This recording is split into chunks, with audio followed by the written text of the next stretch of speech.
Hola, yo soy Simón Bluman y en este video les voy a hablar sobre los falsos positivos. Antes de hablar sobre los falsos positivos y hablar sobre el hecho en sí, tenemos que recordar que Colombia era la que habitaban los ciudadanos de nuestro país en el año 2002, cuando Álvaro Uribe recibía este país como presidente de Colombia. El antecesor de Álvaro Uribe era Andrés Pastrana, hijo de Misael Pastrana, expresidente de Colombia en 1974. Andrés Pastrana era un candidato a la alcaldía de Bogotá en el momento que es raptado y secuestrado por los grupos subversivos y por la guerrilla.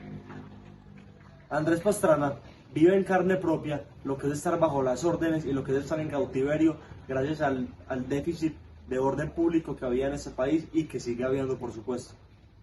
Andrés Pastrana, por obvias razones, no logra ser el candidato electo a la alcaldía de Bogotá y posteriormente se postuló a la presidencia de Colombia. Sale como victorioso y una de las principales propuestas de él, uno de los principales planes de gobierno era negociar con la guerrilla y lograron un acuerdo bilateral donde el cese al fuego fuera la primera opción y donde la guerrilla acabara de desangrar el país y pudiéramos vivir en una Colombia más en paz. El presidente Andrés Pastrana viaja a San Vicente del Caguán para ejercer un proceso de paz con la guerrilla, pero es fallido, porque en ese momento jefe de la FARC no asiste a la reunión y le deja la silla vacía, evento que marca la historia y es vital para la historia en general de nuestro país. Los colombianos, al ver que el proceso de paz no funcionó, quedaron supremamente decepcionados. Pensaron que el país estaba sumergido, por obvias razones, bajo la miseria. Pensaron que ya estábamos destruidos por completo. Y la impopularidad del aquel entonces presidente de Colombia, Andrés Pastrana, subió e incrementó bastante. Posteriormente, los colombianos eligen a Álvaro Uribe Vélez como el presidente de Colombia.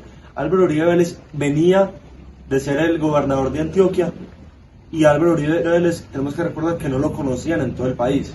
En ese momento no existían y no estaba, la verdad, tan fuerte las redes sociales porque no existían. Y Álvaro Uribe Vélez no era tan conocido en regiones que no fueran Antioquia. Pero con un discurso de antiguerrilla y con un discurso en el que él planteaba una idea clara y era combatir de frente a la guerrilla, es electo como el presidente barriendo las elecciones contra cualquier pronóstico, ya que todos pensaban que Álvaro Uribe no tenía ninguna posibilidad de ganar, teniendo en cuenta que no lo conocían sino en Antioquia. Allí queda Álvaro Uribe Vélez en el 2002, queda electo como presidente y sería el primer presidente de la historia del país en combatir de frente a los grupos criminales y sin miedo alguno. Los colombianos pensaron y tenían la absoluta certeza que Álvaro Uribe era el presidente y era la persona que los iba a sacar de esta barbarie y que iba a hacer que la horrible noche cesara.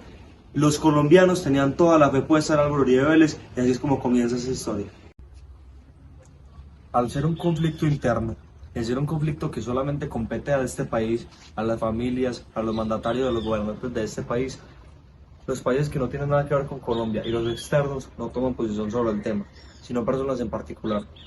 Por ejemplo, en ese momento el mandatario que lleva tantos años en Venezuela, Nicolás Maduro, ha dicho en reiteradas ocasiones y ha tildado a la derecha que ha gobernado este país de asesina, con la justificación de los falsos positivos. Podemos concluir de esto que los países en sí no toman ningún tipo de posición porque son conflictos internos del país, sino que depende del mandatario en sí. Igual que las víctimas, no podemos generalizar a todas las víctimas de los falsos positivos diciendo que el odio y el resentimiento que genera esa situación es solamente el presidente Uribe, sino que muchísimas familias han demandado al Estado, no solamente por injuria, sino por asesinato agravado y por crímenes de lesa humanidad. ¿Por qué? Muchas personas piensan que esta orden la dio el presidente Uribe, que él expresamente dijo que había que matar a los civiles para hacerlos pasar como guerrilla. Hay familias que están completamente de acuerdo con que el presidente Uribe y víctimas de este conflicto con que el presidente Uribe no fue quien dio la orden, sino que fueron las fuerzas del ejército y los mismos militares quienes tomaron la decisión de cometer estos crímenes atroces. Tenemos que tener en cuenta que no podemos generalizar y que tenemos que tener muy claro qué consecuencias pudo haber tenido si el presidente Uribe fuera la persona cuya voz sea la inicial para indicar que hay que matar a los civiles.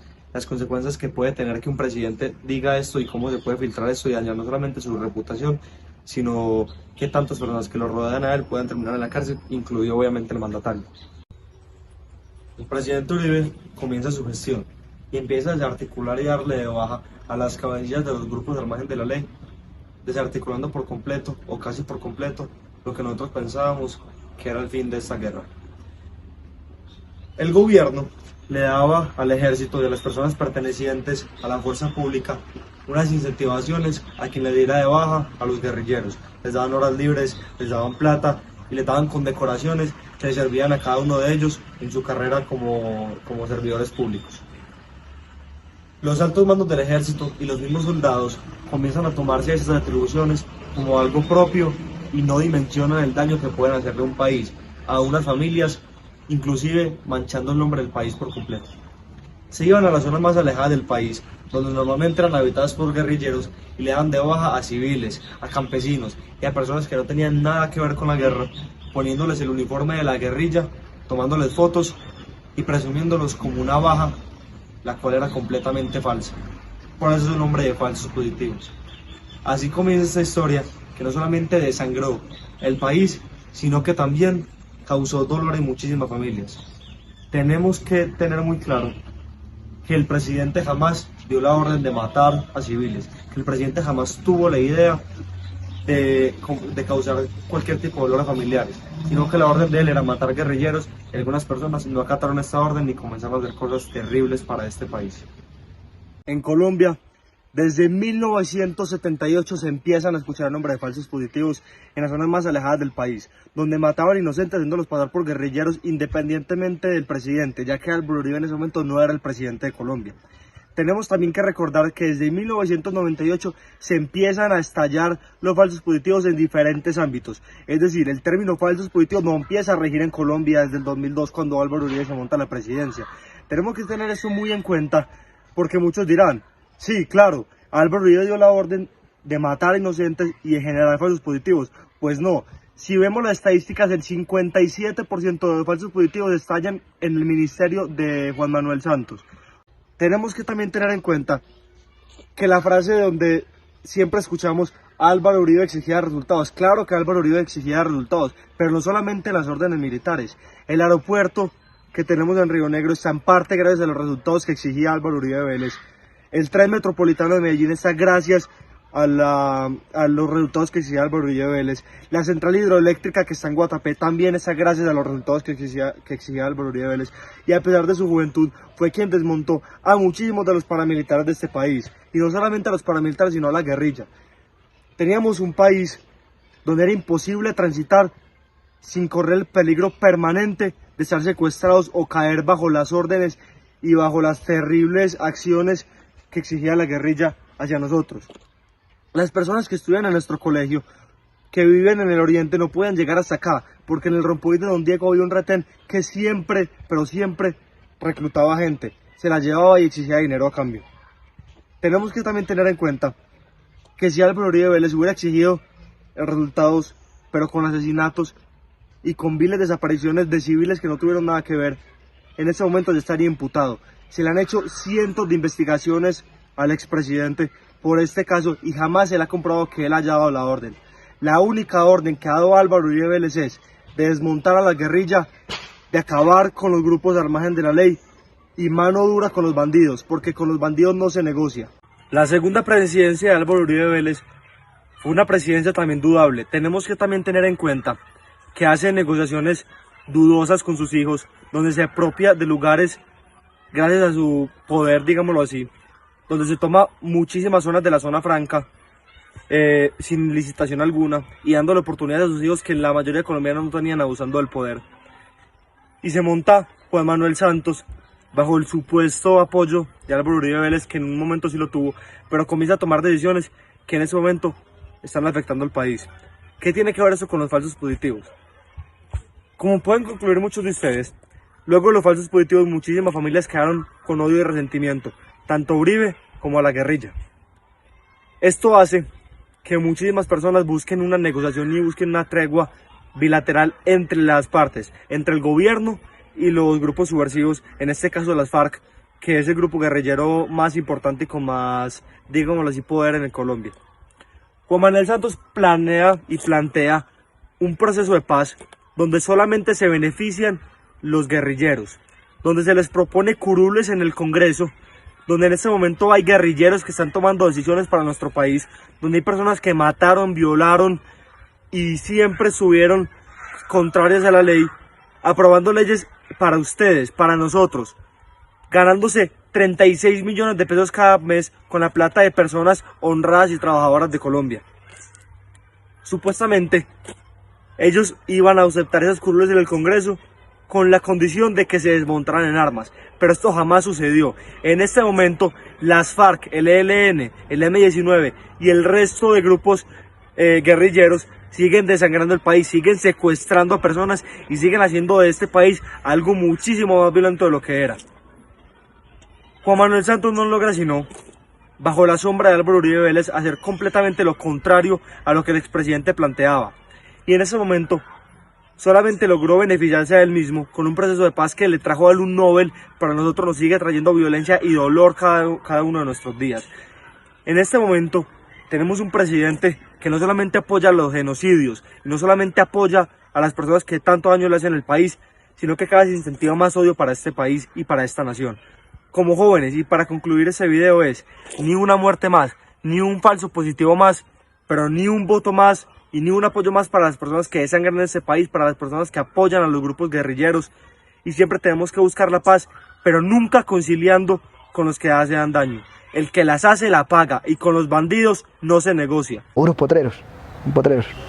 Y eso pues, hay cerca aquí, otra más, otra cerca, y bueno, sí. Entonces yo donde estaba la cerca y de noche uno sin conocer, diga, yo me agarraba este brazo así como podía y eso, traquillas ahí, ese sangrero tan arrecho, las botas me llenaban de sangre. Y como podía yo me pasaba por debajo de las cercas y dando, llegué hasta una finca de un señor que le dicen Alfonso Tamayo, que es el mejor testigo que tengo yo.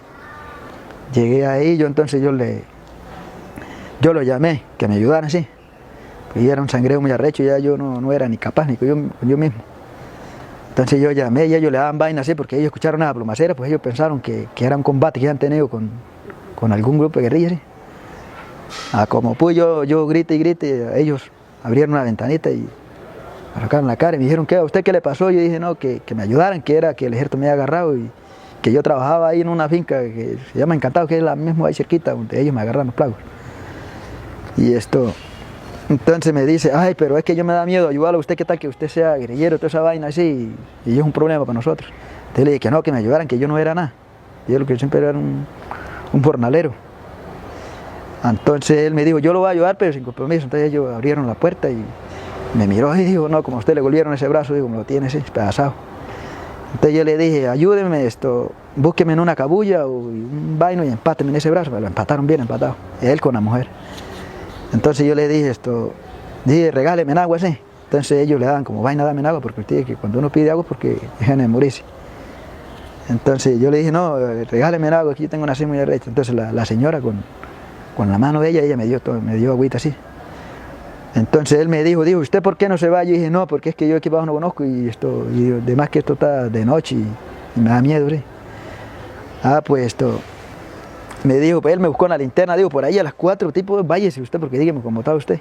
Y dije, pues listo, vaya, acuéstense a dormir, yo me quedo aquí, yo me quedé allá afuera. Entonces, como a las 5 de la mañana, él se paró, el patrón de la casa, paró cuando me dijo, hey, chamo, él pensaba que yo estaba muerto, ¿sí?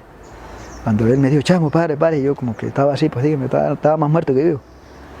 Pues me paré ahí, entonces él me dijo, usted no se ha dicho nada y mire cómo está usted ese brazo, como lo tiene, y ese sangreo que estaba ahí en el piso. Eran las 5 de la mañana cuando yo me fui, hacía como 5 minutos yo me dio de ahí, cuando los militares llegaron a buscarme ahí. Estaba lavando la sangre ahí el patrón de la finca. Entonces, cuando le preguntaron, dijo, bueno, ¿eso es que lado usted? Y dijo, no, eso fue el muchacho que llegó aquí baleado, que usted lo hirieron y todo. Digo, no, eso fue en combate que tuvimos con un frente, el 33 de la FARC. Y el man se nos voló. ¿Por dónde tiró ese hombre para nosotros? Y dijo, vea, él se fue por aquí, por abajo. Él los mandó, fue por la quebrada. Y yo me le dejé abrir por otro lado. Estaban en el mismo lugar donde ellos me agarraron, me estaban esperando para si yo bajaba por ahí con algo otro, sé que hubiera bajado con poquita gente, me habían agarrado y me habían acabado de justiciar ahí. Pues yo a los militares pues les quiero decir que yo quiero aún saber por qué ellos hicieron ese falso positivo que iban a hacer conmigo, ¿sí? Y yo creo que ellos dicen que para que uno los perdone, pues dice el dicho que el que perdona, perdona a Dios, no. Y de los que eso que ellos hicieron, pues yo creo que eso, que se pongan la mano en el corazón y es como grave para uno perdonarla. Pero como dice el dicho, el que perdona, perdona es Dios. No perdona más nadie. Sí, porque yo era una persona que tenía el cuerpo normal. Ya ahorita el cuerpo mío no es normal porque allá me hace falta un pedazo. Yo para trabajar un día, yo me ganaba, si me pagaban un día 40.000 pesos, ya ahorita me pagan menos porque yo voy a trabajar mediodía porque yo no aguanto trabajar todo el día completo. ¿Sí? ¿Por qué? Por el daño que me hicieron en el brazo. Sin ser yo una persona, yo una gente esa, yo no le, o sea, yo les hubiera matado a un familiar, otra cosa así, pero yo a esa gente no les había hecho nada.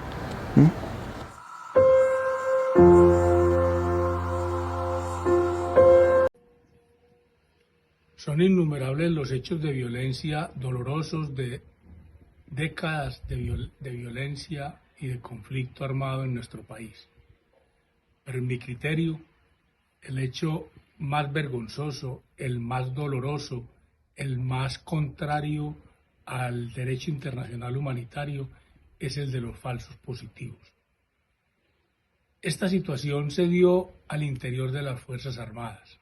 Las Fuerzas Armadas son la institución que, desde el punto de vista del Estado, debe velar por la seguridad de todos los ciudadanos, de todos los colombianos.